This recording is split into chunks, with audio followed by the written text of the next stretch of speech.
Hello viewers, எல்லோருக்கும் வணக்கம். வாங்க இன்றைக்கி வந்து பச்சை பசலை, அதாவது கொடியில் இருக்கக்கூடிய இந்த பச்சை பசலையை பறித்து தான் இன்றைக்கி கடையல் பண்ணி காமிக்க போகிறேன். அதுக்கு வந்து ஃபஸ்ட்டு நம்ம அந்த கீரையெல்லாம் பறிச்சுக்கலாம். இதுதான் பச்சை பசலை. இதிலே 3 வகை இருக்குது. சிகப்பு பசலை, செடி பசலை எல்லாம் இருக்குது. இது வந்து பச்சை பசலை. இதை பறித்து நம்ம இன்றைக்கி கடையல் பருப்பு போட்டு கடையல் பண்ணலாம். இப்போ பாருங்கள், எல்லா கீரையும் பறிச்சாச்சு. இப்போ போய் நம்ம பருப்பு போட்டு இதை கடைஞ்சி காமிக்கிறேன்.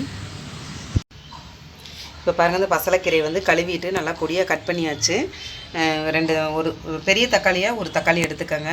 சின்ன வெங்காயம் பொடியாக கட் பண்ணி வச்சுருக்கேன். 2 பல்லு பூண்டு, 2 பச்சை மிளகா, தனி மிளகாத்தூள் கொஞ்சம், தாளிக்கிறதுக்கு வந்து கடுகு, சீரகம், உப்பு, எண்ணெய் வந்து நமக்கு தேவைக்கிறப்ப.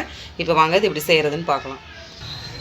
இப்போ ஸ்டவ் ஆன் பண்ணி மண்பானை வச்சுக்கிட்டு நம்ம ஆயில் விட்டுக்கலாம். அதில் இப்போ இந்த சீரகம், கடுகு கூடயே 2 காஞ்ச மிளகாவும் வச்சுக்கோங்க. இப்போ எண்ணெய் காஞ்ச பிறகு இதெல்லாம் நம்ம இதில் சேர்த்திடலாம். இப்போ அது பொரிஞ்ச உடனே நம்ம இந்த வெங்காயம், பச்சை மிளகா, பூண்டு இதெல்லாம் சேர்த்துக்கலாம். இப்போ இது எல்லாத்தையும் நல்லா வதக்கிக்கலாம். இப்போ பாருங்கள், இந்த பாசிப்பருப்பு வந்து நான் குக்கரில் வேக வச்சு எடுத்திருக்கேன். இப்போ இந்த வெங்காயம் வதங்கின பிறகு இந்த தக்காளியும் சேர்த்து நல்லா வதக்கிக்கலாம். இப்போ தக்காளி நல்லா வதங்கிருச்சு. இப்போ வந்து நம்ம இந்த பசலைக்கீரையை இதில் சேர்த்திக்கலாம். இப்போ பாருங்கள், கீரை நல்லா வெந்துருச்சு. இப்போ நம்ம வந்து இந்த பாசிப்பருப்பு வேக வச்சு வச்சுருக்கேன், அதையும் இதில் சேர்த்திக்கலாம். இதுக்கு தேவையான அளவு உப்பு போட்டுக்கலாம். இதில் வந்து கொஞ்சமாக தனி மிளகாத்தூள் சேர்த்திக்கங்க. இப்போ வந்து இது எல்லாத்தையும் ஒன்றா கலக்கி நல்லா வேக விட்டுருங்க.